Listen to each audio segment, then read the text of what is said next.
தேவனுடைய விலையேற பெற்ற நாமம் மகிமைப்படுவதாக. நாம் தொடர்ந்து 1 யோவான் நிருபத்தை கற்று வருகின்றோம்.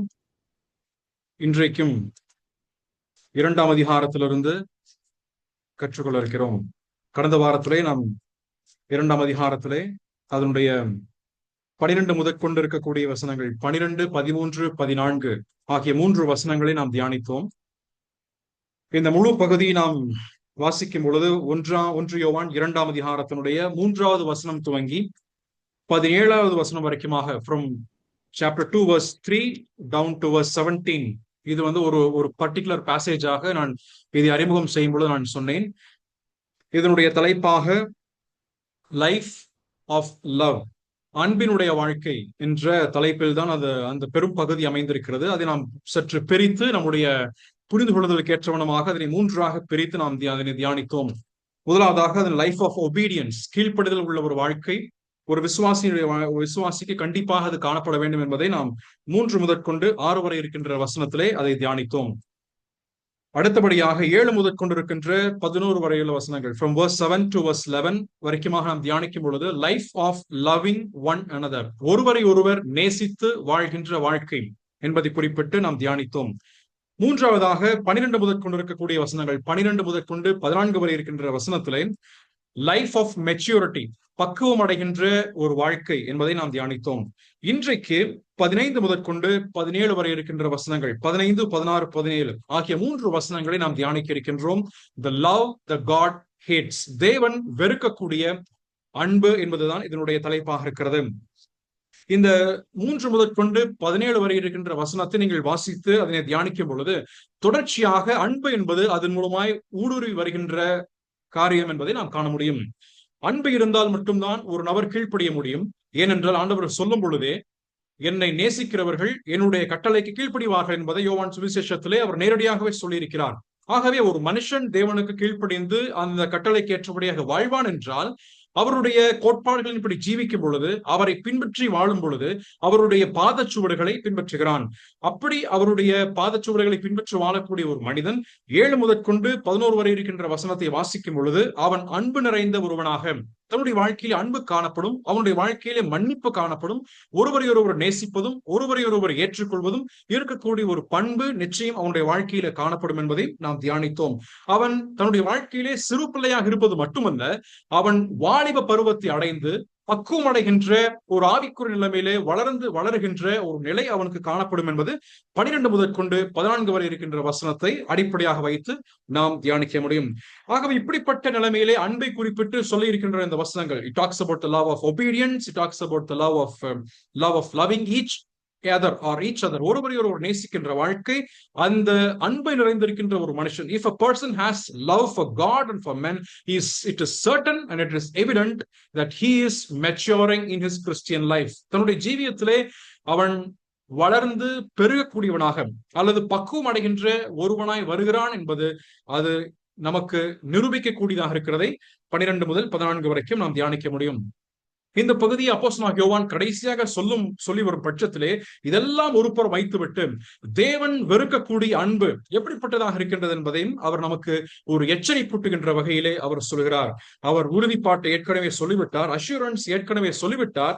ஆனால் இப்பொழுது ஒரு கட்டளையோடு கூட சேர்ந்து நமக்கு சில அறிவுரையையும் இந்த நேரத்தில் அவர் அன்பை குறிப்பிட்டு சொல்கிறது நாம் தியானிக்க இருக்கின்றோம். அதைத்தான் இந்த 3 வசனங்கள் 15, 16, 17 ஆகிய 3 வசனத்தின் மூலமாக நாம் தியானிக்க இருக்கிறோம். தேவன் தாம் இன்றைக்கும் நம்மோட இந்த வசனத்தின் மூலமாய் பேசுவாராக. இந்த வசனங்களை நீங்கள் வாசிக்கும் பொழுது முதலாவதாக 15வது வசனத்தினுடைய முதல் பகுதி, the first portion or the first sentence that is in the verse 15 starts with do not love the world.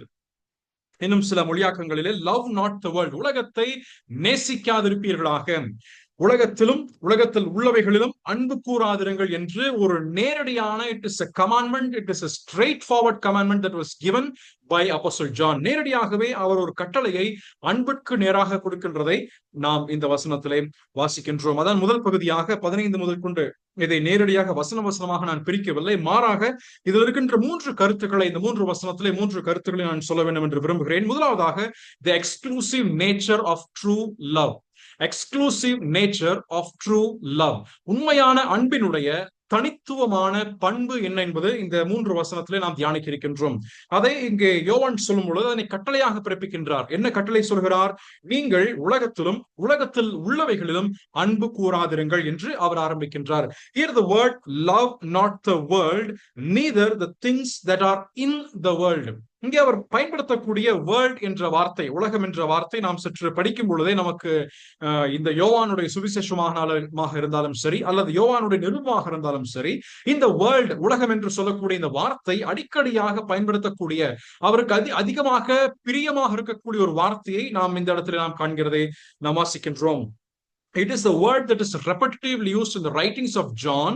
Not only that, it is a word that is so dear to his heart. அவருடைய இருதயத்துக்கு அதிகமாய் நெருக்கமான வார்த்தை என்று இருக்கின்றது நம்மால் உணர முடிகின்றது. ஏனென்றால் இந்த உலகம் என்று இங்கு வாசிக்கும் பொழுது நமக்கு புரிந்து கொள்ளக்கூடிய அர்த்தம் என்னவென்றால், நேரடியாக நாம் காண்கின்ற உலகமாக இருக்கின்றதா என்ற ஒரு எண்ணம் நமக்கு தோன்றலாம். ஆனால் அப்படி அல்ல. மாறாக அப்போஸ்தலனாகிய யோவான் எழுதக்கூடிய ஒரு எழுத்துக்களிலே நாம் பார்க்கும் பொழுது 3 குறிப்பிட்ட அர்த்தம் இந்த உலகத்துக்கு பயன்படுத்தப்படுகிறதை நாம் வாசித்து அறிந்து கொள்ள வேண்டும்.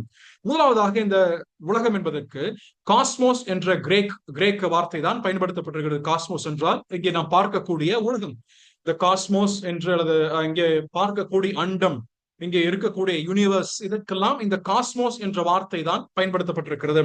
ஆகவே இந்த காஸ்மோஸ் என்பதற்கு யோவான் சுவிசேஷத்தினுடைய 1ஆம் அதிகாரம் 10வது வசனம், ஜான்ஸ் காஸ்பல் சாப்டர் 1 verse 10ல வாசிக்கும் பொழுது it talks about the created universe. ஆண்டவர் படைத்திருக்கக்கூடிய இந்த அண்ட சராசரத்தையும் இந்த அகில உலகத்தையும், இருக்கக்கூடிய எல்லா வகைப்பட்ட கிரகங்கள் எல்லாவற்றையும் சேர்த்து அந்த யூனிவர்ஸ் முழுவதுமாக அங்கே அந்த வார்த்தை பயன்படுத்தப்பட்டிருக்கிறது. அங்கே சொல்லப்படும் பொழுது he was in the world, அவர் உலகத்திலே இருந்தார் என்று ஆண்டவர் இயேசு கிறிஸ்துவை குறிப்பிட்டு சொல்லப்பட்டிருக்கிறது. இதற்கும் இதே காஸ்மோஸ் என்ற வார்த்தை பயன்படுத்தப்பட்டிருக்கிறது. இரண்டாவதாக நீங்கள் பார்க்கும் பொழுது யோவான் சுவிசேஷத்தினுடைய 3ஆம் அதிகாரம் 16வது வசனத்தை நாம் வாசிக்கும் பொழுது he talks about the people of the world or the creations of this world. இந்த உலகத்தில் இருக்கக்கூடிய சிருஷ்டிப்புகளாக இருக்கக்கூடிய, அதன் மகடமாக இருக்கக்கூடிய மனிதர்களை குறிப்பிட்டு எழுதப்பட்டிருக்கிறதை நாம் அறிந்து கொண்டிருக்க வேண்டும். இங்கே சொல்லும் பொழுது தேவன் உலகத்தை இவ்வளவாய் நேசித்தார். he loved the world so much என்று சொன்னால் அவர் சிருஷ்டிக்கப்பட்ட உலகத்தை நேசித்தார் என்பது அர்த்தம் அல்ல. அவர் நம்முடைய கண்களில் பார்க்கக்கூடிய அங்கே இருக்கின்ற அண்டத்தையோ அல்லது விண்வெளியையோ வானத்தையோ இருக்கக்கூடிய நட்சத்திரங்களையோ அவர் நேசிக்கிறார் என்பது அர்த்தம் அல்ல. மாறாக இந்த பூமியிலே தன்னுடைய கைவினை பொருட்களாக உருவாக்கி இருக்கக்கூடிய இந்த மனிதர்களை அவர் நேசிக்கிறார், அளவற்ற முறையில் நேசிக்கிறார் என்பதும் அதனுடைய 2வது அர்த்தமாக இருக்கின்றது. மூன்றாவதாக நாம் பார்க்கும் பொழுது இதனுடைய அர்த்தம் 1 யோவான் 2ஆம் அதிகாரம் 15வது வசனத்தை நாம் வாசிக்கும் பொழுது இதனுடைய பின்னணியில நாம் பார்க்கும் பொழுது, எழுதப்பட்ட பின்னணி அடிப்படையில நாம் பார்க்கும் பொழுது இங்கே சொல்லப்பட்ட வார்த்தை it not talks about the created universe. It is not talking about the people of the world or the creations, but it talks about something more than these two things. சிருஷ்டிக்கப்பட்டிருக்கக்கூடிய அகில உலகத்தையோ சிருஷ்டிக்கப்பட்ட அண்ட சராசரத்தையோ யோவான் இங்கே எழுதாமல், அல்லது இருக்கக்கூடிய சிருஷ்டிப்புகளாகிய மனிதர்களை பற்றி அவர் எழுதாமல், அதற்கும் மேற்பட்ட முறையிலே காணப்படக்கூடிய சில முக்கியமான விஷயங்களை தான் இங்கே அப்போஸ்தலனாகிய யோவான் இதன் சூழலே எழுதுகிறார். அப்படியானால் இதனுடைய அர்த்தம் என்ன? It talks about the cast down world system which is opposite to God. இருக்கக்கூடிய உலகத்தினுடைய சில முறைமைகள் உண்டு. உலகத்திற்கு ஏதுவாக இருக்கின்ற there are systems, there are principles, there are practices of this world. இந்த உலகத்திலே சில கோட்பாடுகள் உண்டு. இந்த உலகத்திற்கு ஏற்றவனமாக இருக்கக்கூடிய சில முறைமைகள் உண்டு. இந்த உலகத்தில் இருக்கக்கூடிய மக்கள் நடந்து கொள்ளக்கூடிய சில அமைப்பினுடைய முறைகள் உண்டு, வாழ்க்கையினுடைய முறைகள் உண்டு. ஆகவே அதைத்தான் நீங்க அப்போஸ்தலனாகிய யோவான் 1 யோவான் 2ஆம் அதிகாரத்தினுடைய 15வது வசனத்திலே எழுதுகின்றார். ஆகவே இந்த உலகம் இங்கே என்று சொல்லப்படுகின்ற வார்த்தை it talks about the organized system of values, desires, ambitions, priorities that operate in rebellion to the nature and the principles of God. தேவனுடைய கோட்பாடுகளுக்கும் தேவனுடைய பண்புகளுக்கும் எதிர்க்கின்றதோ அதற்கு முற்றும் புறம்பான முறையிலே செயல்படக்கூடிய இந்த உலகத்தினுடைய அமைப்பு, உலகத்தினுடைய போக்கு, உலகத்தினுடைய வழக்கம், உலகத்தினுடைய செயல்முறைகள், உலகத்தினுடைய நடவடிக்கைகள், உலகத்தினுடைய வாழ்க்கை பாங்கு, இதெல்லாவற்றையும் இணைத்துதான் இங்கே அப்போஸ்தலனாகிய யோவான் எழுதுகிறார். பவுலும் கூட எபேசியர் நிருபம் 2ஆம் அதிகாரத்தினுடைய 2வது வசனத்திலே சொல்லும் பொழுது, Ephesians chapter 2 verse 2 சொல்லும் பொழுது, you have walked in the course of this world before your salvation. உங்களுடைய ரட்சிப்பிற்கு முன்பதாக இவ்வுலகத்தினுடைய வழக்கத்துக்கு ஏற்றபடியாக நீங்கள் நடந்து கொண்டீர்கள் என்று அங்கே குறிப்பிடுகிறார். அப்படி என்றால் இவ்வுலகம் நடந்து செல்லக்கூடிய அல்லது இந்த உலகத்தில் இருக்கக்கூடிய ஒரு வாழ்க்கைக்கு ஒரு வழக்கம் ஒன்று உண்டு. There is something that is happening in this world which is according to the practices and the principles of this world. இந்த உலகமானது அதற்கேற்ற வண்ணமாக அதற்கென்று ஒரு மோல்ட் இருக்கின்றது. It has its own mold. அந்த மோல்டின் படியாகத்தான் இந்த உலகம் நடைபெற்று வருகிறது. அதனால தான் ரோமர் 12ஆம் அதிகாரம் 2வது வசனம் சொல்லும் பொழுது, நீங்கள் இந்த உலகத்துக்கு ஒத்த வேஷம் தெரியாமல், do not conform to this world. ஆகவே இந்த உலகத்துக்கு என்று ஒரு வழக்கம் உண்டு, ஒரு வேஷம் உண்டு, இந்த உலகம் நடைபெறக்கூடியதாக இருக்கக்கூடிய ஒரு போக்கு உண்டு. இந்த உலகத்தில் நீங்கள் நேசிக்க கூடாது என்பதைத்தான் அப்போஸ்தலனாகிய யோவான் இங்கே நமக்கு எடுத்துரைக்கிறார். அதை எப்படி நாம் அறிந்து கொள்வது? அதற்கு ஏதுவான எவிடன்ஸ் என்ன இருக்கிறது? ஏனென்றால் இதற்கு முன்பதாக சொல்லும் பொழுது, ஒருவேளை நீங்க இந்த வேர்ல்ட வந்து பீப்புளாக நீங்க நினைத்துக் கொண்டால், if you consider this world in chapter 2 verse 15 equivalent to the people, then it totally contradicts with the word of God which already Jesus himself has spoken, as well as John himself has spoken in this particular epistle. அதை உலகத்தோடு கூட நீங்கள் அல்லது உலகத்தினுடைய மனுஷர்களோடு எடுத்துக்கொண்டால், ஆண்டவராகிய இயேசு கிறிஸ்து ஏற்கனவே சொல்லி இருக்கின்ற தன்னுடைய வார்த்தைகளுக்கும், அதே போல 1 யோவான் 2ஆம் அதிகாரத்தினுடைய 7 முதற்கொண்டு 11 வரை இருக்கின்ற வசனத்திற்கும் அது முற்றும் முரணாக அது காட்சியளிக்கும். மக்களை நேசிக்க வேண்டாம் என்று ஆண்டவர் சொல்லவில்லை. மாறாக அந்த மக்களுக்குள்ளாக காணப்படக்கூடிய, அந்த ஜனங்களுக்குள் காணப்படக்கூடிய அவர்கள் வாழ்க்கையினுடைய வழக்கம் எப்படி இருக்கின்றது, அதனுடைய வேஷம் எப்படி இருக்கின்றது, அவர்களுடைய பிராக்டிஸ் எப்படி இருக்கின்றது, அதனுடைய சிஸ்டம் எப்படி இருக்கின்றதோ அந்த சிஸ்டத்தை நீங்கள் எதிர்க்க வேண்டும். அந்த சிஸ்டத்திற்கு you need to have an opposite life to what the system of this world has. அதைத்தான் இங்கே அப்போஸ்தலனாகிய யோவான் எடுத்துரைக்கிறார். இன்னும் சில வசனங்களை நாம் வாசிக்கும் பொழுது, யாக்கோபினுடைய நிருபம் 4ஆம் அதிகாரத்தினுடைய 4வது வசனம், ஜேம்ஸ் சாப்டர் 4 and verse 4. அதில் அப்போஸ்தலனாகிய யாக்கோபு எழுதும் பொழுது ஒரு விஷயத்தை நாம் அங்கே வாசிக்க முடியும். விபச்சாரரே, விபச்சாரிகளே, உலக சிநேகம் தேவனுக்கு விரோதமான பகை என்று அறியீர்களா? It is totally in contradiction to God. It is enmity towards God, or it is enmity with God. அதனாலதான் யோவான் சொல்லும் பொழுது இந்த இடத்திலே, you love not the world, do not love the world. occasionally இல்லை, எப்பொழுதாவது ஒரு முறை நீங்க உலகத்தை நீங்க வெறுக்கணும் என்று சொல்லவில்லை. மாறாக இந்த உலகத்தை நீங்கள் எப்பொழுதுமே நேசிக்க கூடாது, எப்பொழுதுமே அதற்கு ஆதரவு தெரிவிக்க கூடாது என்பதை அவர் குறிப்பிடுகிறார். யோவான் சுவிசேஷத்தினுடைய 1ஆம் அதிகாரம் 10வது வசனத்திலே சொல்லும் பொழுது, world did not know him but hated him. யோவான் 7:7 சொல்லும் பொழுது, the world has hated Jesus Christ. ஆகவே இந்த உலகம் ஏற்கனவே இயேசு கிறிஸ்துவை வெறுத்தது நிமித்தமாக, உலகத்தினுடைய முறையும் உலகத்தினுடைய மக்களும் இயேசு கிறிஸ்து வெறுத்தது நிமித்தமாக நாம் என்ன செய்ய வேண்டும்? மக்களை நேசிக்க வேண்டும். ஆனால் அதே நேரத்திலே அவர்களுக்குள் காணப்படக்கூடிய இந்த சிஸ்டம், இந்த வேஷம், இந்த வழக்கத்தை நாம் எதிர்க்க வேண்டும் அல்லது வெறுக்க வேண்டும் என்று இங்கே சொல்லப்படுகிறது. இங்கே யோவான் சொல்லும் பொழுது இதே பகுதியில் இந்த 3 வசனத்திலே வாசிக்கும் பொழுது, what are the reasons to hate the world? இந்த உலகத்தை நாம் வெறுக்க வேண்டுமானால் அப்போஸ்தலனாகிய யோவான் நமக்கென்று கொடுக்கக்கூடிய சில அறிவுரைகள் என்ன, அல்லது எதன் நிமித்தமாக நாம் இந்த உலகத்தை நாம் வெறுக்க வேண்டும்? why do we need to hate this world? இந்த உலகத்தை நாம் ஏன் வெறுக்க வேண்டும் என்ற காரணத்திற்கு அப்போஸ்தலனாகிய யோவான் சொல்கிறார் இங்கே இதே வசனத்திலே 3 முக்கியமான காரணங்கள். there are 3 important reasons that John himself says in these 3 verses that we must hate the world. உலகத்தை நாம் வெறுக்க வேண்டும் என்பதற்கு 3 காரணங்களை அவர் தாமே சொல்கிறார். முதலாவதான காரணம் என்னவென்றால் 2:15 சொல்லும் பொழுது, 2ஆம் அதிகாரம் 15, ஒருவன் உலகத்தில் அன்பு கூர்ந்தால் அவனிடத்தில் பிதாவின் அன்பு இல்லை, because it competes with the Father. பிதாவோட கூட அது நேரடியாகவே அது எதிர்த்து நிற்கக்கூடிய அல்லது மல்யுத்தம் செய்யக்கூடிய, மல்சரிக்கக்கூடிய, competes with the Father. அதைத்தான் அவர் சொல்கிறார். இரண்டாவதான காரணம், the second reason is that we read in verse 16, 16வது வசனத்தில் வாசிக்கும் பொழுது, ஏனெனில் மாம்சத்தினுடைய இச்சை, கண்களின் இச்சை, ஜீவனத்தின் பெருமையாக உலகத்தில் உள்ளவைகள் எல்லாம் பிதாவினால் உண்டானவைகள் அல்ல, அவைகள் உலகத்தினால் உண்டானவைகள் என்பதை சொல்லும் பொழுது it does not come from the Father. முதல் reason, the first reason is that it competes with the Father. இந்த இரண்டாவது காரணம் என்னவென்றால் come not from the Father. It does not come from the Father. மூன்றாவதான காரணம் என்ன? இங்கே சொல்லும் பொழுது 17வது வசனத்திலே உலகமும் அதன் இச்சையும் ஒளிந்து போம். It is temporary. It just fades away. இது முற்றுமாக அழிந்து போகக்கூடிய ஒன்று. அது நிமித்தமாக இந்த உலகத்தை நீங்கள் நேசிக்க கூடாது, இதை நீங்கள் வெறுக்க வேண்டும் என்று அப்போஸ்தலனாகிய யோவான் இங்கே குறிப்பிடுகிறார். மத்தேயு சுவிசேஷத்தினுடைய 16ஆம் அதிகாரத்தினுடைய 26வது வசனத்தை வாசிக்கும் பொழுது ஆண்டவர் சொல்லும் பொழுது, ஆண்டவர் இயேசு கிறிஸ்து தாமே இந்த காரணங்களை யோவான் சொல்வதற்கு முன்பதாகவே சொல்லும் பொழுது, the whole world is equivalent to a man's soul.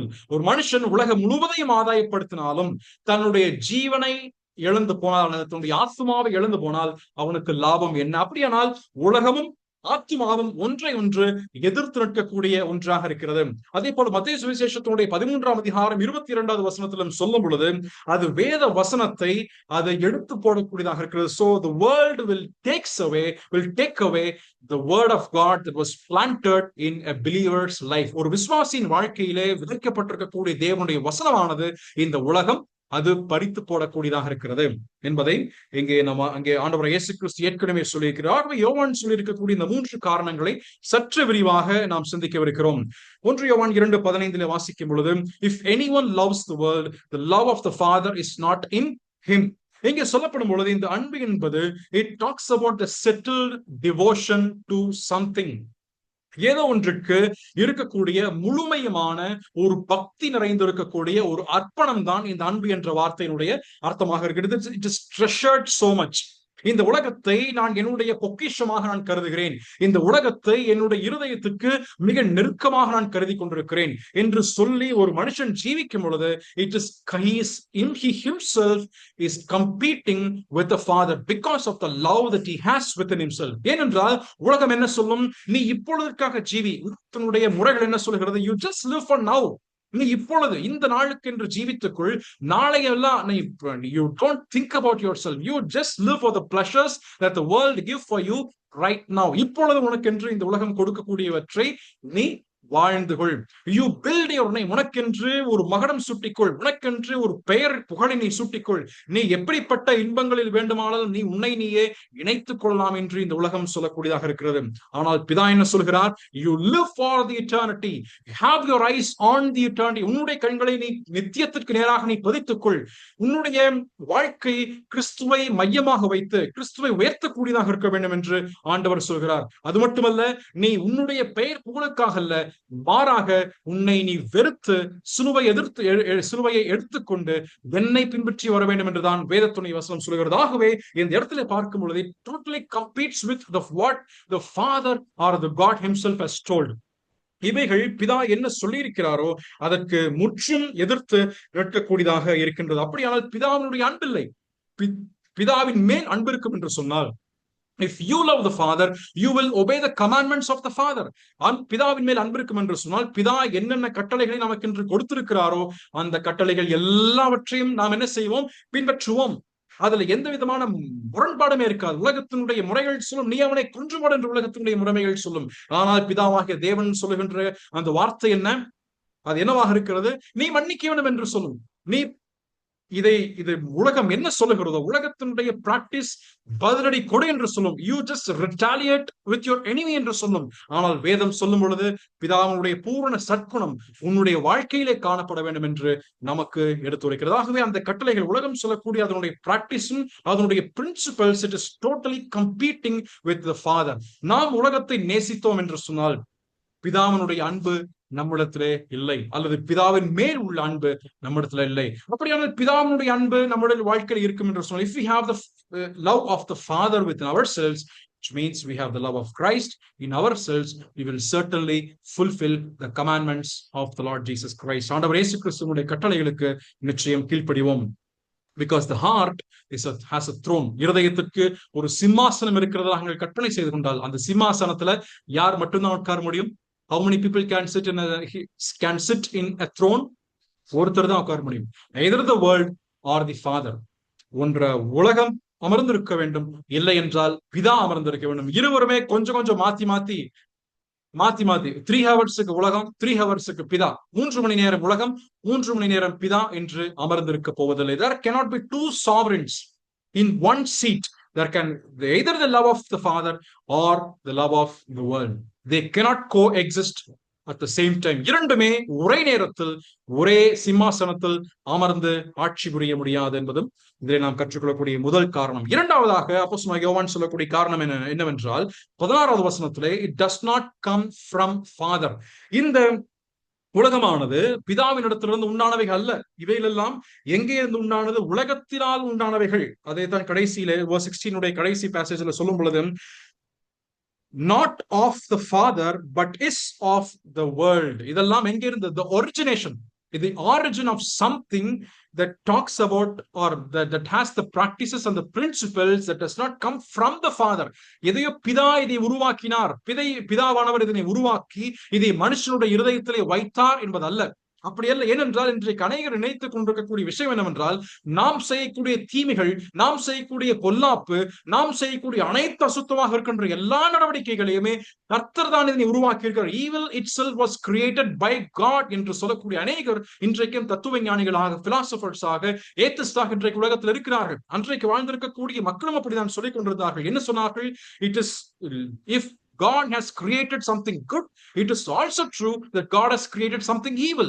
தேவன் நன்மையானதை உருவாக்கி இருப்பார் என்று சொன்னால், அதே நேரத்தில் தீமையானவற்றையும் தேவன் தான் உருவாக்கி இருக்க வேண்டும் என்று அந்த நாட்களிலே சொல்லிக் கொண்டிருந்தார்கள். ஆனால் வேதவசனத்தின் பிரகாரம், வேதவசனத்தினுடைய கோட்பாடின் பிரகாரம், எழுதப்பட்ட சத்தியத்தின் பிரகாரமாக அது பொய் என்பது உண்மையாக இருக்கின்றது.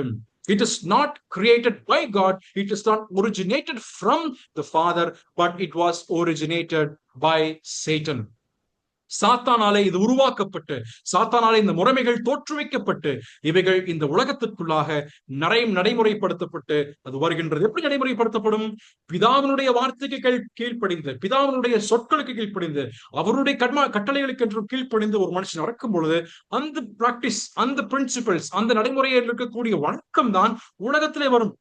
ஆனா அதுக்கு எதிராக ஒரு மனுஷன் சாத்தானால் தோற்றுவிக்கப்பட்ட அந்த ஈவில் சிஸ்டம், அந்த பொல்லாத அமைப்புகளையும், அதே போல பொல்லாத வழக்கங்களையும், பொல்லாத நடவடிக்கைகள், நடைமுறை வழக்கத்தையும் பின்பற்றி நடப்பான் என்று சொன்னால், அதே விஷயம்தான் உலகத்திலே மற்றவர்களுக்கும் அது பரிமாற்றம் செய்து கொடுக்கப்படும். இது புரிகிறது என்று நம்புகிறேன். It will be transferred from one man to the other man.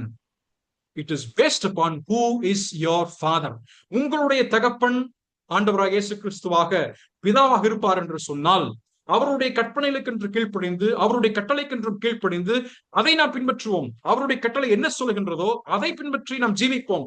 ஆனால் அதே நேரத்திலே நம்முடைய தகப்பன் சாத்தானாக இருப்பார் என்று சொன்னால், if at all our father is Satan himself, then we will heed to something that he tells to our ears through somebody else from this world. இந்த உலகத்தில் இருக்கக்கூடிய மற்ற மனுஷர்கள் மூலமாகவோ, மற்ற நடவடிக்கைகள் மூலமாகவோ இதையும் பின்பற்றலாம் என்று சொல்லிக் கொண்டிருப்பான். ஆகவே யாருடைய சப்தத்திற்கு நாம் கீழ்ப்படுகிறோம் என்பது மிக முக்கியமாக இருக்கிறது. ஏனென்றால் இது பிதாவினால் உண்டானவைகள் அல்ல. நம்முடைய நடவடிக்கைகளை எடுத்து பார்ப்போம். Just let us make an evidence of our own life. If at all we do something, is it from the Father? இது பிதாவினால் உண்டாக்கப்பட்டதா? Is it originated by the Father or is it originated by Satan or by the world systems? இது உலகத்திலே இருந்து உண்டானவைகளா? உலகத்தினுடைய முறைமைகள் சொல்லக்கூடியதிலிருந்து உண்டானவைகளா? அல்லது பிதாவினால் உண்டானவைகளா என்பதை நாம் நம்முடைய வாழ்க்கையின் மூலமாகவே பார்த்தால் அது நமக்கு உதவியாக இருக்கும் என்று நான் நம்புகிறேன். இதை நீங்கள் நேரடியாக சிந்திக்க வேண்டுமானால் நீங்கள் ஆதியாக 3ஆம் அதிகாரத்திலே வரக்கூடிய விஷயத்தை சிந்தித்தாலே உங்களுக்கு நன்றாய் தெரியும். ஏவாள் பழத்தை கண்டால் அது நன்றாய் இருந்தது. அது பிதாவினால் உண்டானவைகள் அல்ல, பார்த்து விழுந்தது. ஏனென்றால் அதற்கு இடையிலே வேறொருவன் வந்து செயல்பட்டான். அது நிமித்தமாகத்தான் அந்த எண்ணம், அந்த பொய்மையான இருக்கக்கூடிய விஷயங்களும் உள்ளே உட்புகுந்தது. இதைத்தான் அங்கே சொல்லும் பொழுது இது பிதாவினால் உண்டானதா அல்லது தீமையாக பொல்லாதவனால் உண்டானதா என்பதையும் நாம் பகுத்து பிரித்து கற்றுக்கொள்ள வேண்டும். மூன்றாவதான காரணம் என்னவென்றால், the third reason that we need to hate the world is found in verse 17. 17வது வசனத்திலே மூன்றாவது காரணம் சொல்லப்படுகிறது. Because it is temporary. இது தற்காலமானது. உலகமும் அதன் இச்சையும் ஒழிந்து போம் என்று இங்கே சொல்லப்படுகிறது. உலகமும் அது நிச்சயம். The world and its strong desires will fade away one day. இது என்ன ஆகும்? உலகமும் அதனுடைய இச்சையும் ஒளிந்து போய்விடும். The world system is on a countdown timer. இதற்கென்று ஒரு நாள் குறிக்கப்பட்டிருக்கிறது. இந்த உலகத்திற்கும், உலகத்தினுடைய போக்குக்கும், உலகத்தினுடைய அமைப்புகளுக்கும், உலகத்தினுடைய எல்லா கோட்பாடுகளுக்கும் தேவன் ஒரு நாள் குறித்திருக்கிறது. Countdown timer has already been set by God before everything came into being. இதற்கென்று ஒரு நாள் குறிக்கப்பட்டாயிற்று.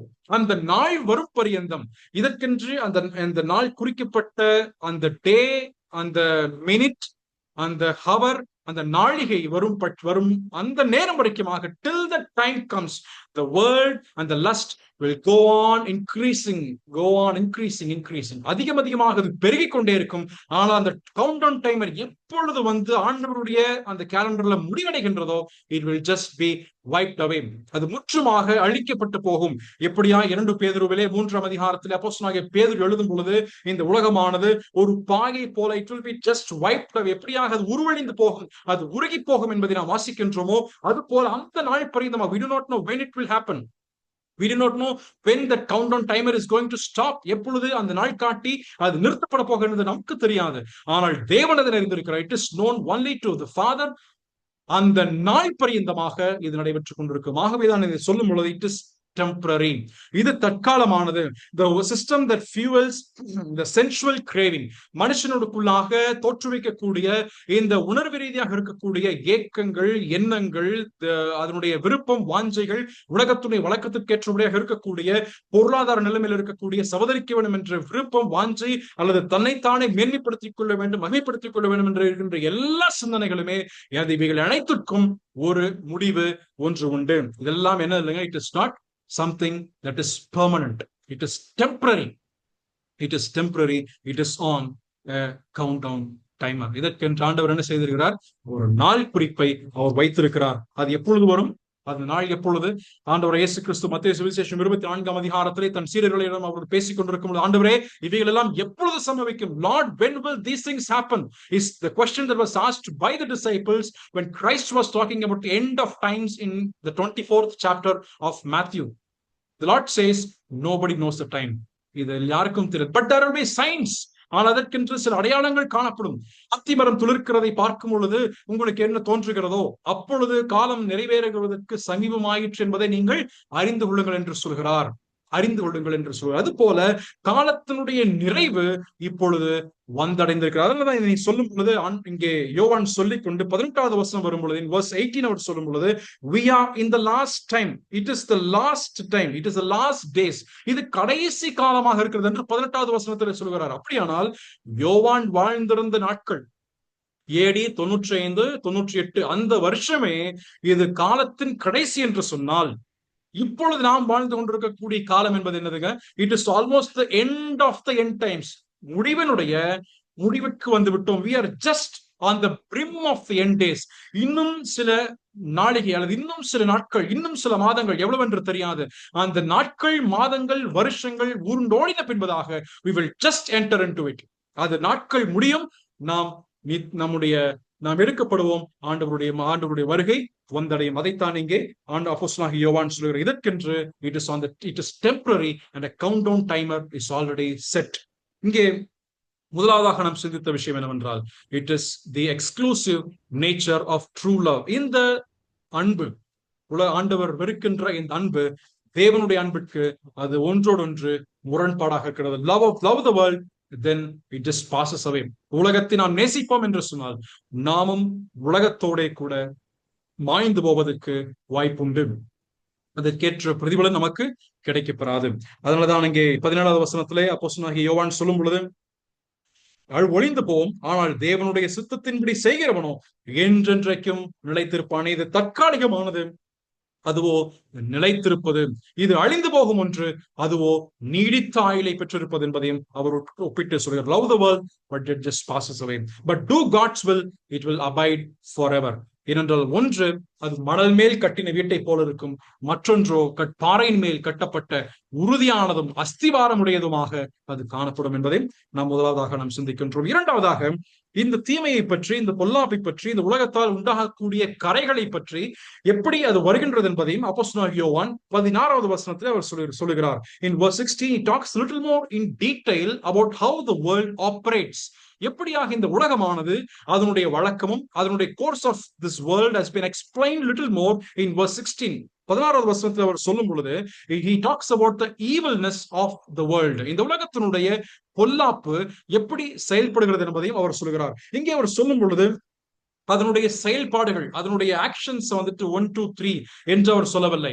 அவர் இருக்கக்கூடிய பாவத்தினுடைய பட்டியலை அவர் சொல்லவில்லை. He is not listing the number of sins that can occur by the practices of the world. உலகத்தினுடைய சிஸ்டத்தின் மூலமாக, உலகத்தினுடைய வழக்கத்தின் மூலமாக உருவாக்கப்படக்கூடிய பாவத்தினுடைய பட்டியலை அவர் குறிப்பிடவில்லை. மாறாக he goes into the root of those problems. அந்த பிரச்சனையினுடைய ஆழமாக இருக்கக்கூடிய வேருக்கு செல்கிறார் இங்கே அப்போஸ்தலனாகிய யோவான். அதைத்தான் அவர் சொல்லும் பொழுது மூன்றாக அதனை பிரித்து நமக்கு எடுத்து கூறுகிறார். The threefold description of the worldly desires has been mentioned by John here. Verse 16 என்ன வாசிக்கின்றோம்? ஏனெனில் மாம்சத்தின் இச்சையும் கண்களின் இச்சையும் ஜீவனத்தின் பெருமையுமாகிய உலகத்தில் உள்ளவைகள் எல்லாம் பிதாவினால் உண்டானவைகள் அல்ல. The lust of the flesh, lust of the eyes and the pride of life is not of the Father but of the world. ஆகவே இந்த உலகம் என்ன கொண்டு வருகிறது?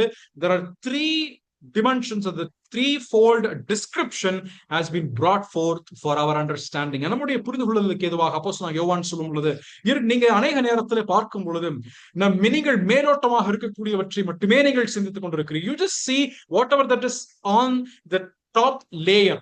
அநேக நேரத்திலே இதுக்கு முன்பதாக அப்போஸ்தலனாகிய யோவான் சொல்லும் பொழுது ஐக்கியத்தை குறிப்பிட்டு பேசுகிறார். அவர் சொல்லும் பொழுது தேவனுடைய கட்டளைக்கு கீழ்ப்படிய வேண்டும் என்று சொல்கிறார். ஒருவர் நீங்கள் நேசிக்க வேண்டும் என்று சொல்கிறார். ஒருவர் நீங்கள் மன்னிக்க வேண்டும், நீங்கள் பரிவுணர்வோடு காணப்பட வேண்டும் என்று சொல்லுகிறார். ஆனால் அதையெல்லாம் சொல்லிவிட்டு வந்த அப்போஸ்தலனாகிய யோவான் இன்னும் சற்று ஆழமாக சென்று he goes little more deeper to the fact of the matter and talks about the root that causes these fruits.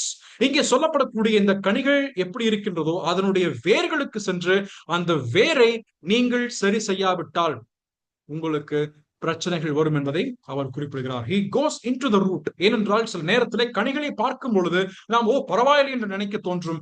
ஆனால் அதனுடைய வேர் சரியில்லை என்று சொன்னால், அதனுடைய மரம் எங்கே அதனுடைய வேர்களை பாய்ச்சி இருக்கின்றதோ அந்த வேர் சரிவரையில்லை என்று சொன்னால் அதனுடைய கனிகள் நிச்சயம் அது பொல்லாததாக காணப்படும் என்பதையும் இங்கே சொல்லுகிறார். ஆகவே இந்த மூன்று விஷயங்களை நாம் இன்றைக்கும் நாம் தியானிக்கவிருக்கிறோம். முதலாவதாக the lust of eyes, the lust of the flesh, lust of the eyes, pride of life. மற்றும் 17வது வசனத்திலே the lust என்று குறிப்பிடுகிறார். lust என்று சொன்னால் அதனுடைய அர்த்தம் நமக்கு நன்றாய் தெரியும். இச்சை என்பது அதனுடைய தமிழாக்கம். ஆனாலும் சில டிரான்ஸ்லேஷன்ஸ்ல நீங்க வாசிக்கும் பொழுது லஸ்ட் என்று சொல்லப்படுவது it is a strong desire.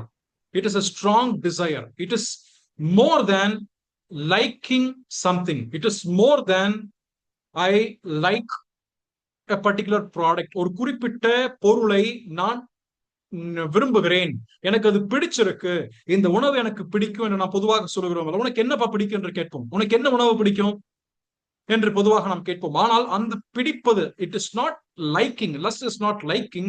It is a strong desire. It is a craving. It is an impulse. It is a longing. ஒரு ஏக்கம், அந்த ஒரு குறிப்பிட்ட பிடித்தல் என்று சொல்கின்றோமே, அல்லது எனக்கு விருப்பமாக இருக்கிறது என்று சொல்கிறோமே, அந்த விருப்பமானது அது எனக்கு வேண்டும், எப்படியாவது I need to have something that I like, the more and more அதிகமாக வரக்கூடிய ஒன்றுதான் இந்த இச்சை என்பதாக இருக்கு. அதுதான் இந்த lust. It is a strong desire.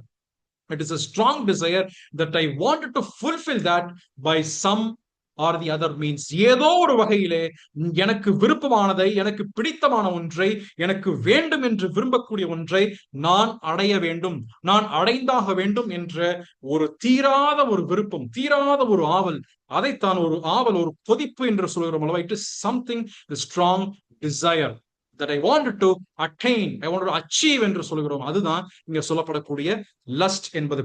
ஆகவே முதலாவதாக இங்க சொல்லப்படக்கூடிய லஸ்ட் ஆஃப் தி ஃபிளஷ். ஆகவே இந்த அர்த்தத்தை நாம் மாம்சத்தோடு ஒப்பிட்டு சொல்லப்படுவது என்ன அர்த்தமாக இருக்கிறது? மாம்சத்துக்கென்று ஒரு விருப்பம் உண்டு, மாம்சத்துக்கென்று அது நிறைவேற்ற வேண்டும் என்று விரும்பக்கூடிய ஒரு ஒரு ஒரு ஆசை உண்டு.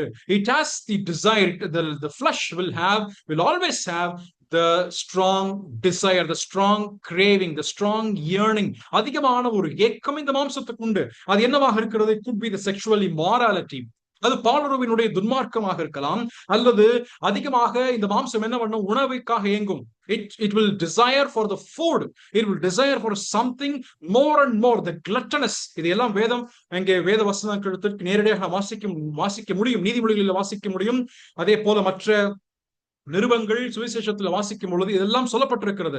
உணவை அங்கே இரண்டாவதாக வாசிக்கின்றோம். மூன்றாவதாக the laziness. We have the laziness that is attached to the flesh.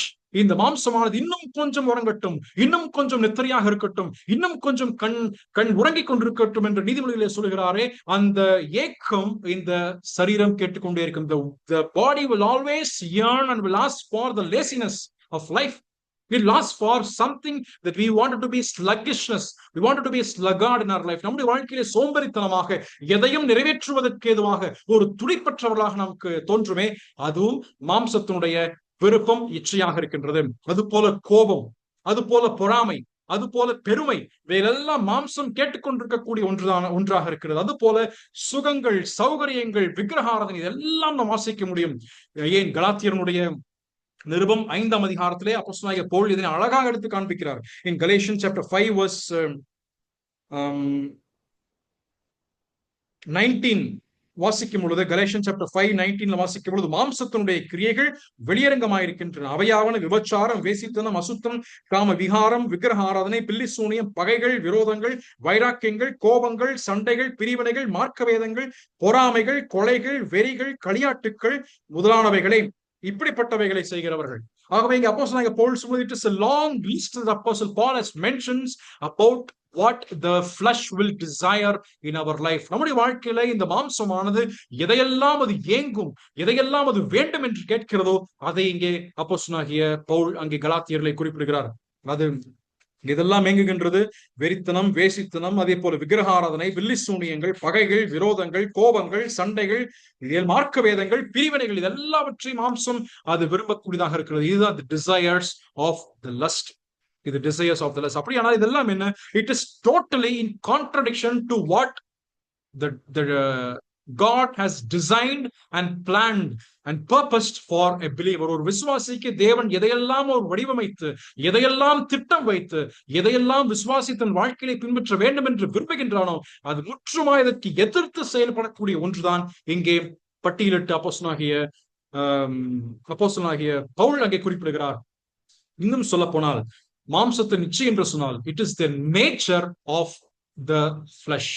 ஆதாமினுடைய சுபாவம் எதெல்லாம் இருக்கின்றதோ அதெல்லாம் the nature of flesh. சிம்பிளா எளிதாக சொல்ல வேண்டும், it is the nature of Adam. ஆதாமினுடைய சுபாவம் என்னவாக இருந்தது? அவனுக்கு பொறாமை இருந்ததா? இருந்தது. அவனுக்கு கோபம் இருந்ததா? காயின் வாழ்க்கையில கோபம் இருந்ததா? இருந்தது. அவன் கொலை செய்தானா? கொலை செய்தான். அவன் கைமகாரமாய் பார்த்தானா? கைமகாரமாய் பார்த்தான். He had all the characters, whatever that has been mentioned by Apostle Paul in Galatians chapter 5 verse 17 down to verse 20. இதெல்லாம் இருந்தது. அவன் என்று சொன்னால், ஆதாம் என்று சொன்னால், ஆதாமுக்கு பின் வந்ததாக இருக்கக்கூடிய அவனுடைய வம்சாவளியிலே எல்லா குணாதிசயங்களையும் 10 தலைமுறைக்குள்ளாக நீங்கள் எல்லா குணாதிசயம் பார்க்க முடியும். You can see in the next 10 generations of Adam in all the characteristics that was mentioned by Apostle Paul here. Even in the first 2 or 3 generations, all these things can be seen. எல்லா தலைமுறைக்குள்ளும் இதை பார்த்திருக்க முடியும்.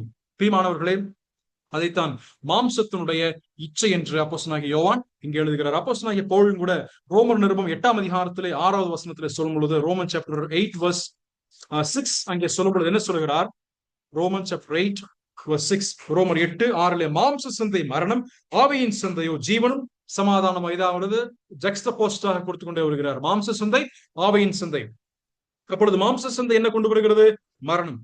7வது வசனத்திலே மாம்ச சிந்தை தேவனுக்கு விரோதமான பகை, தேவனுடைய நியாயப்பிரமாணத்துக்கு கீழ்ப்படியாமலும் கீழ்ப்படிய கூடாமலும் இருக்கிறது. மாம்சத்துக்கு உட்பட்டவர்கள் தேவனுக்கு பிரியமாயிருக்க மாட்டார்கள். ஆவிக்கு உட்பட்டவர்கள் எப்படி இருப்பார்கள்? தேவனுக்கு பிரியமுள்ளவர்களாக இருப்பார்கள். ஆவியின் சிந்தை எப்படிப்பட்டதாக இருக்கிறது? அது ஜீவனும் சமாதானம் என்று அங்கே குறிப்பிடுகிறார். ஆகவே இந்த ஆவியின் சிந்தை ஒன்று உண்டு, மாம்சத்தினுடைய சிந்தை, மாம்சத்தினுடைய இச்சை ஒன்று உண்டு. இந்த கலாத்தியர் 5:17 கூட அப்போஸ்தலனாகிய பவுல் சொல்லும்போது சொல்லுகிறார், இந்த அதை வாசிக்க நலமாக இருக்கும். 5:17 மாம்சம் ஆவிக்கு விரோதமாகவும் ஆவி மாம்சத்துக்கு விரோதமாகவும் இச்சிக்கிறது. It lusts after the flesh. Spirit lusts after the flesh and flesh lusteth after the spirit. இது அந்த மாம்சத்தினுடைய இச்சையாக இருக்கின்றது. It is contrary to what the Father has already designed. இரண்டாவதாக இங்கே அப்போஸ்தலனாகிய யோவான் சொல்லும்போது desire of the eyes, கண்களினுடைய இச்சை. மாம்சத்தினுடைய இச்சை என்று ஒன்று உண்டு. இரண்டாவதாக கண்களின் இச்சை. அப்படியானால் கண்களின் இச்சை என்று சொல்லும்போது நாம் வெறுமனே பார்க்கக்கூடியதல்ல. நாம் அநேக பொருட்களை, அநேக விஷயங்கள், அநேக மக்களை நாம் பார்க்க. We see many things through our eyes.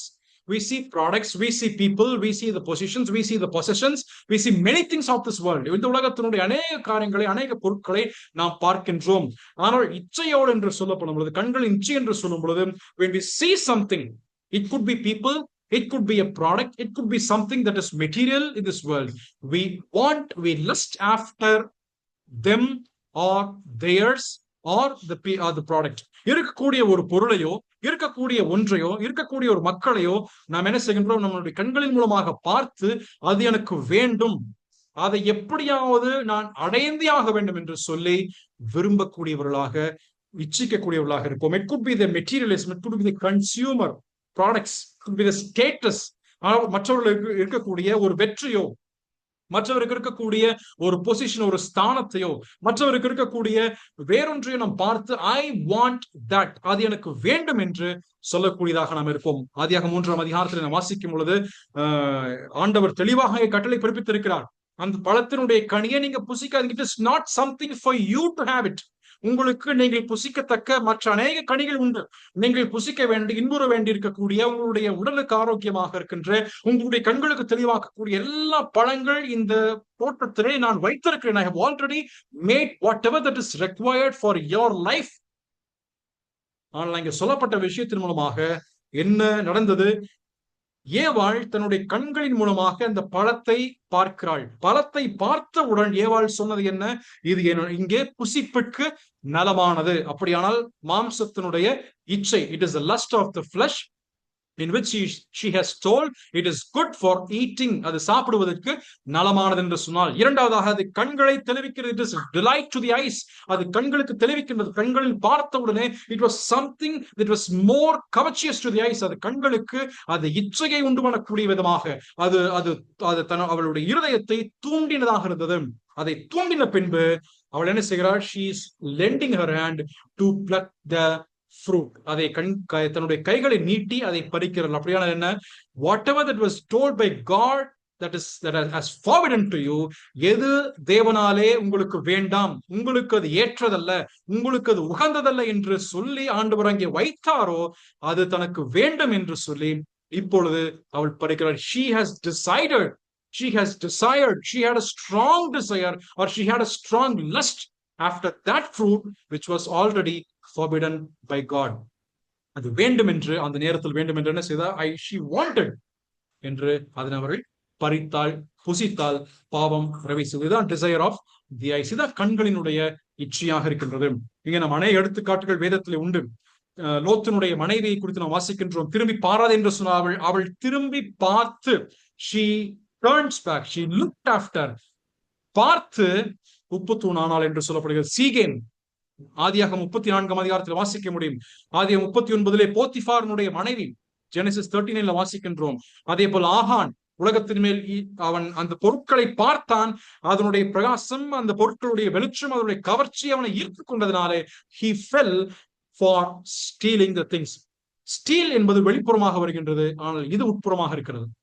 இந்த இச்சை உட்புறமாக இருந்தது. சிம்சோன், தாவீது, அம்னோன், இதெல்லாம் நாம் பார்க்கும் பொழுது அநேக எடுத்துக்காட்டுகளை வேதத்தில் வாசிக்கும் பொழுது கண்களின் இச்சையாக அது விழுந்து போகக்கூடியதாக இருக்கிறது. ஏன் நாம் இந்த classic example of the king ஆஹாபுக்கு என்ன, அவனுக்கு பெரிய தோட்டம் இருக்கிறது. he had a big palace, he had a big garden. அவனுக்கு தோட்டம் உண்டு, துறவு உண்டு, எல்லாம் இருக்கிறது. but still he was after, his eyes was after something that was not for him. he was after the Naboth's vineyard that was small enough. அவனுக்கு acre கணக்கா நிலம் இருக்கிறது, ஆனா அவனுக்கு நாபோத்துடைய 2 சென்ட் நிலம் தான் வேணும். எல்லாம் இருந்தாலும் அவனுடைய இச்சை என்ன, அவனுடைய கண்களின் இச்சை என்ன? he was always considered about Naboth's wife, Naboth's vineyard. அது மேலதான் அக்கறை, அது மேலதான் அவனுடைய கண்ணு. அது இல்லன்னு சொல்லி சோகமா போய் தூங்கிட்டான். அதனாலதான் ஆகாபனுடைய மனைவி வந்து கேட்கிற, எசபேல் வந்து கேட்கிற, ஏன் உனக்கு இப்படி சோகப்பட்டிருக்கிற? why are you so much sad? Jezebel கேட்கும் பொழுது பதில் சொல்கிறான், எனக்கு அந்த திராட்சை தோட்டம் வேணும், எனக்கு அந்த திராட்சை தோட்டம் வேணும். we are also many times we are crying after something which is God has already forbidden in our life. நம்முடைய வாழ்க்கையில ஏற்கனவே தேவன் வேண்டாம், உனக்கு சரியல்ல, இது உகந்ததல்ல என்று ஏற்கனவே தள்ளி வைத்து இருக்கக்கூடியவற்றை ஆண்டவரே எனக்கு வேண்டும் என்று சொல்லி கேட்பதும், சோகம் அடைவதும், வேண்டும் என்று விரும்புவதும், இச்சிப்பதுமாக நாம் இருக்கின்றோம் அல்லவா? அதைத்தான் இங்க சொல்லும்போது இதெல்லாம் உலகத்தில் உண்டானவைகள், பிதாவினால் உண்டானவைகள் அல்ல. பிதாவினால் உண்டானவைகள் உனக்கு உகந்ததாக இருக்கிறது. பிதாவினால் உண்டானவைகள் எல்லா விசுவாசிக்கும் பொருத்தமான ஒன்றாக இருக்கிறது. It is applicable for all the believers, not applicable for anybody else. But something that is of the world is not applicable and it is forbidden for a believer. உலகத்தில் உண்டானவைகள் எல்லாம் விசுவாசிக்கு தடையாக இருக்கக்கூடியதாக இருக்கிறது. சங்கீதக்காரர் 119 சங்கீதத்திலே சொல்லும்போது, ஆண்டவரே என்னுடைய கண்களை மாயைக்கு நீர் விலக்கி காத்திருளுமே என்று ஜெபிக்கிறதை நாம் வாசிக்கின்ற 119 சங்கீதத்தினுடைய 37வது வசனத்திலே அவர் ஜெபிக்கிறார். மூன்றாவதாக பார்க்கும் பொழுது இங்கே ஜீவனத்தினுடைய பெருமை, the pride of life. மாம்சத்தின் இச்சையானது அது வெளியரங்கமாக செயல்களின் வடிவிலே அது காட்சியளித்து தெரிந்து போய்விடும். கண்களின் இச்சையை நாம் பார்க்கும் பொழுதே கண்களில் இருக்கின்ற அந்த உள்ளான எண்ணம் என்னவென்று ஒரு நேரத்திலே கண்களின் மூலமாக அது வெளியே காண்பிக்கப்படும். ஆனால் இந்த ஜீவனத்தின் பெருமை என்பது it is very subtle. We can never know this pride of life in a person's life. It is very tough to identify. இந்த ஜீவனத்தின் பெருமை என்பது நாம் நேரடியாக பார்த்து புரிந்து கொள்ள முடியும். because it is so subtle. it மிக மிக நுட்பமான ஒன்று. அது கண்களுக்கு தெரியாதபடிக்கு அது மறைந்திருக்கிறது, அது உள்ளாக இருக்கின்றது. ஏனென்றால் இந்த pride of life என்று சொல்வது, he will always have a boasting nature, boasting about his own livelihood, his own resources, whatever he has. தனக்கு இருக்கின்ற தன்னுடைய சொத்துக்களை பற்றியோ, தன்னுடைய விஷயங்களை பற்றியோ, தன்னுடைய வளங்களை பற்றியோ, தன்னுடைய ஸ்தானத்தை பற்றியோ, தன்னுடைய பொசிஷனை பற்றியோ, தன்னுடைய பதவியை பற்றி, தன்னுடைய பொருளாதார நிலைமையை பற்றி, தன்னுடைய சாதனைகளை பற்றி, செல்ஃப் எக்ஸால்டேஷன், அதை பற்றியே புகழ்ந்து பெருமையாக தம்பட்டம் அடித்து பேசிக்கொண்டே இருப்பது. ஆனால் சொல்லும் பொழுது இதெல்லாம் ஆண்டவர் கொடுத்தது என்று சொல்லிக் கொள்ளலாம். ஆனால் ஜீவனத்தின் பெருமை என்பது அந்த மனுஷனுக்கும் தேவனுக்கு மட்டுமே அது தெரிய வரும். It is not only to that person and to God himself. It is not only to him and to God. ஏனென்றால் நேபுகாத்நேச்சாருடைய வாழ்க்கையை நாம் பார்க்கும் பொழுது இங்கே பாருங்கள், நான் கட்டின மகாபாபிலோன் என்று சொன்ன, look what I have built. அந்த வார்த்தை எப்படிதான், what I have built in the name of God என்று கூட நாம் சொல்லிக் கொள்ளலாம், name of God என்று சொல்லிக் கொள்ளலாம். But internally the attitude is that it is the pride of life that has sprouted our life from our life. நம்முடைய வாழ்க்கையிலிருந்து வெளிப்புறமாக அது பொங்கி எழுது என்று சொன்னால் ஜீவனத்தினுடைய பெருமை. அதனாலதான் கர்த்தர் சொல்லும் பொழுது, கர்த்தர் அதை பார்க்கும் பொழுது, நீ இப்பொழுது அடுக்கப்பட்டு நீ புள்ளை மேயக்கூடிய மாடாக போவாய் என்று ஆண்டவர் அங்கே அவனுக்கு சொல்கிறார். அப்போஸ்தலர் நடவடிக்கைகள் 12ஆம் அதிகாரத்தை வாசிக்கும் பொழுது ஏரோது வந்து பிரசங்கிக்கின்றான். அவன் பிரசங்கித்த பின்பதாக ஜனங்கள் சொல்லுகிறார்கள், இது தேவனுடைய வார்த்தையை போல இருக்கின்றது. It is sounding like what God has spoken now, but internally he had the pride of life and that's why it was completely stricken at the same time. அதே நேரத்தில் தான் அங்கே ஏரோது அடிக்கப்பட்டான், அவன் புழுபுழுத்து இறந்தான் என்று அங்கே அப்போஸ்தலர் நடவடிக்கைகளை நாம் வாசிக்கின்றோம். பிரியமானவர்களே, in the pride of life, it is very subtle. It is tough to identify this aspect of pride of life. ஆதியாகமம் 3ஆம் அதிகாரத்தில் வாசிக்கும் பொழுது சாத்தான் சொல்லக்கூடியது என்ன தெரியுங்களா? it will make you wise. உங்களை ஞானிகளா மாற்றும், உங்களுக்கு புதிய தெளிவுகளை கொடுக்கும், புதிய புரிந்து கொள்ளுதலை கொடுக்கும், புதிய பரிமாணத்தை கொடுக்கும் என்று அவன் சொல்லுகிறான். அதை கேட்டு ஞானிகளாக மாறுவோம் என்று சொன்ன, நினைத்து செயல்பட்ட, ஜீவனத்தின் பெருமையாலே நினைத்து செயல்பட்டவர்கள் நிர்வாணிகளாக ஆதாமும் ஏவாளும் ஏமாற்றப்பட்டு போனார்கள். எவ்வளவு ஒரு பாதாளத்தின் நிலைமையாக இருக்கிறது. அதனாலதான் இது தேவனால் உண்டானவைகள் அல்ல, இவைகள் உலகத்தினால் உண்டானவைகளாக இருக்கின்றது. இந்த மூன்று pattern, all these three pattern can be seen in the temptation of our Lord Jesus Christ in Matthew 4, Luke 4. மத்தேயு 4ஆம் அதிகாரம், லூக்கா 4ஆம் அதிகாரத்தை நீங்கள் வாசித்தால் இந்த இரண்டுமே கண்களின் இச்சையை கொடுக்கின்றான். கண்களின் இச்சை, நீ அப்பத்தை மன்னிக்கவும் கற்களை அப்பமாக மாற்றிக்கொள் என்று சொல்லப்பட்டது. அதே போல எல்லா ராஜ்யங்களையும் காண்பித்து உன்னுடைய கண்களின் இச்சை அங்கே சாத்தான் காண்பிக்கிறான். ஆண்டவர் அதற்கும் பதில் சொன்னார். மூன்றாவதாக, உன்னை நீ இங்கிருந்து கீழே தாழ குதியும், உன்னை நீர் நிறுவியும், நீர் யார் என்பதை காண்பி, நீ பெரியவர் அல்லவா, நீர் வானத்தை பூமியும் படைத்தவர் அல்லவா, you just throw yourself down, you have the pride of life. ஆனால் அதற்கும் ஆண்டவர் சொல்லும் பொழுது, I don't have the pride of my life, நான் யார் என்பதை நிரூபிக்க வேண்டிய அர்த்தம் நேரம் இது அல்ல, அதற்கென்று ஒரு நேரம் உண்டு. அப்பொழுது நான் உனக்கு I will prove to you Satan that who am I, அதை தாண்டவர் சொல்லுகிறார். ஐ வில் ப்ரூவ் டு, நான் உனக்கு நிரூபிப்பேன். அந்த நேரம் இப்பொழுதல்ல, அது பின்னாளிலே உண்டு என்பதை இயேசு கிறிஸ்து நிரூபித்து காண்பித்தார். ரோமர் 5ஆம் அதிகாரம் 12 முதல் 20 வரைக்கும் நீங்கள் வாசிக்கும் பொழுது, where Christ stood Adam had failed, or where Adam had failed Christ stood. ஆதாம் எங்கெல்லாம் தோல்வி அடைந்து முதல் மனுஷனாக இருந்து தோல்வி அடைந்தானோ அதே இடத்திலே ஆண்டவராய் இயேசு கிறிஸ்து வெற்றி கொண்டார். எங்கே? கண்களின் இச்சையிலே வெற்றி கொண்டார், ஜீவனத்தின் பெருமையிலே வெற்றி கொண்டார், மாம்சத்தினுடைய இச்சையிலே அவர் வெற்றி கொண்டார். அதைத்தான் இங்கே நாம் வாசிக்கின்றோம். உலகத்தினுடைய போக்கு அது அழிந்து போகும். கடைசியாக 2ஆம் அதிகாரம் 17வது வசனத்திலே சொல்லும் பொழுது, தேவனுடைய சித்தத்தின்படி செய்கிறவனோ என்றென்றைக்கும் நிலைத்திருப்பான். The third point is that the end reward. இதனுடைய முடிவாக இருக்கின்ற பிரதிபலன் என்ன? இதனுடைய முடிவான பிரதிபலன் என்ன? தேவ சித்தத்தை செய்பவன் நிலைத்திருப்பான்.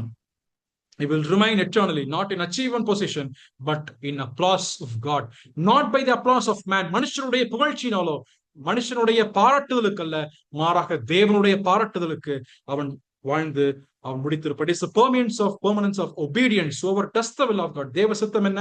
இதற்கு கீழ்ப்படிந்து, உலகம் என்ன சொல்கின்றது, உலகத்தினுடைய முறைகளுக்கு அனுசரித்து, உலகத்திற்கு ஒத்த வேஷம் தரித்து, மாம்சத்தினுடைய செயல்பாட்டுகளுக்கு தன்னை கீழ்ப்படிந்து அதற்கு செயல்படுத்தி போவதல்ல, மாறாக பரிசுத்தத்தை நோக்கி இருக்கக்கூடிய ஒரு ஓட்டம், அவன் அன்பு செலுத்தி இருக்கக்கூடிய ஓட்டம், தேவ பிரமாணங்களுக்கு கீழ்ப்படியக்கூடிய ஒரு ஓட்டமாக இருந்து கொண்டு அவன் நிச்சயம் வாழ்க்கையை முடிக்கக்கூடியவனாக இருப்பான். உலகமானது அது அதிகமாக அது ஏக்கத்திற்கும் அதிகமான இச்சைக்கும் சென்று கொண்டிருக்கும். ஆனால் தேவன் சொல்லும் பொழுது கீழ்ப்படிதல் உள்ள ஒரு வாழ்க்கை, நேசிக்கக்கூடிய ஒரு வாழ்க்கை, அன்பு காண்பிக்கக்கூடிய ஒரு வாழ்க்கை, இதெல்லாம் இருக்கும்போது உலகமானது உன்னை நீ மேம்படுத்திக்கொள், உன்னை எக்ஸால்ட் பண்ணு, உன்னை there is a self exaltation என்று உலகம் சொல்லும், you know yourself என்று சொல்லும்.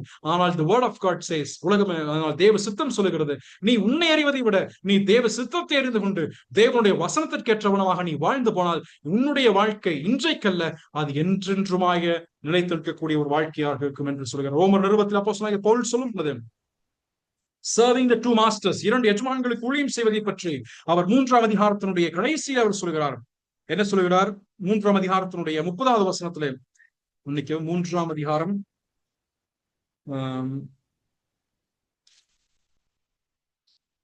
அதிலே சொல்லும் பொழுது, 6ஆம் அதிகாரம் சாப்டர் 6ல சொல்லும் பொழுது, சாப்டர் 6 verse 23, பாவத்தினுடைய சம்பளம் மரணம், தேவனுடைய கிருபை வருமோ நம்முடைய கர்த்தராகிய இயேசு கிறிஸ்துவினால் உண்டான நித்திய ஜீவன். அதே போல 22லே, இப்பொழுது நீங்கள் பாவத்திற்கென்று விடுதலையாக்கப்பட்டு தேவனுடைய அடிமைகளாக இருக்கிறீர்கள், பரிசுத்தமாகுதல் உங்களுக்கு கிடைக்கும் பலன் முடிவான நித்திய ஜீவன். அப்படியானால் தேவனுடைய பிரமாணத்திற்கென்று விதைத்து தேவாவியினாலே நடத்தப்பட்டு அதற்கென்று பிரமாணங்களை கீழ்ப்படிந்து வாழக்கூடிய ஒருவனுக்கு கிடைக்கக்கூடிய ரிசல்ட் என்னவென்றால், இட் இஸ் எட்டர்னல் லைஃப். மற்றவனுக்கு அது மரணமாக இருக்கும் என்பதையும் அப்போஸ்தலனாகிய பவுல் தெளிவாக காண்பிக்கிறார். ஆகவே நமக்கு என்ன வேண்டும்? What do we need from here? Who do we love? Whose children are we? நாம் யாருடைய பிள்ளைகளாக இருக்கின்றோம், நாம் யாருடைய கட்டளைக்கு கீழ்ப்படுகின்றோம் என்பது இதன் மூலமாய் தெரிய வருகிறது. அப்போஸ்தலனாகிய பவுல் தன்னுடைய வாழ்க்கையினுடைய இறுதியிலே 2 தீமோத்தேயுவில் எழுதும் பொழுது, தேமாஸ் உலகத்தினுடைய பிரபஞ்சத்தின் மேல் ஆசை வைத்து என்னை விட்டு விலகி போனான் என்று சொல்லி அவர் அதிகமாய் அங்கலாய்த்தவர் சொல்கிறார். தேமாஸ் has deserted Paul. லோத்து தேவனை விட்டு, தேவனுடைய ஆசீர்வாதத்தை விட்டு, ஆபிரகாமை விட்டு பிரிந்து போனான். அதே போல சைமன் மேகஸ், சீமோன் என்று சொல்லக்கூடியவன் அப்போஸ்தலர் 8லே வாசிக்கும் பொழுது, தேவனுடைய பிரமாணங்கள் அவனுக்கு வேண்டாம், தேவ கட்டளைகள் வேண்டாம், ஆனால் அதிலே கிடைக்கப்படக்கூடிய ஆசீர்வாதம் வேண்டும் என்று அவன் பின்பற்றி போய் விலகி சென்று போய்விட்டான். மாம்சம் சொல்வது satisfy yourself, flesh will say satisfy yourself, the eyes will say acquire more, pride will say exalt yourself, but the gospel will say deny yourself, follow Christ and treasure the Father. இச்சை நம்முடைய மாம்சம் சொல்வது என்னவென்றால் உன்னை திருப்திப்படுத்திக் கொள் என்று சொல்லும். கண்கள் இன்னும் அதிகமாக வேண்டும் வேண்டும் என்றும் சொல்லும். பெருமை என்பது உன்னை உயர்த்திக் கொள் என்று சொல்லும். ஆனால் தேவனுடைய பிரமாணமும் சுவிசேஷம் சொல்வது என்னவென்றால் உன்னை நீ மறுதலித்து கிறிஸ்துவை பின்பற்றி பிதாவை பொக்கிஷமாக வைத்துக் கொள் என்று சொல்லக்கூடியதாக இருக்கிறது. பிரியமான, இன்றைக்கு நாம் தியானித்த விஷயம் தேவன் வெறுக்கக்கூடிய அன்பு. The love that God hates. இதைத்தான் இன்றைக்கு நாம் தியானித்தோம். நாம் தொடர்ந்து இந்த பகுதி அடுத்த வாரம் நாம் சிந்திப்போம். தேவன் தாமே நம்முடைய கூட பேசினார் என்று நம்புகின்றதுல 3 விஷயத்தை நாம் தியானித்தோம். It is the end result. இதனுடைய முடிவான இருக்கக்கூடிய ரிசல்ட் என்ன, அதிலிருந்து வரக்கூடிய விஷயம் என்ன என்பதை சிந்தித்தோம். ஈவில்னஸ் ஆஃப் தி வேர்ல்ட், உலகத்தினுடைய பொல்லாப்பு எப்படி இருக்கின்றது. The exclusive nature of the true love, உண்மையான அன்பினுடைய அதனுடைய வெளிப்பாடு என்ன, தனித்தன்மை என்ன என்பதையும் தியானித்தோம். தேவன் தாமே தொடர்ந்து நம்முடைய பேசுவாராக. தேவநாமம் மகிமைப்படுவதாக. ஆமீன்.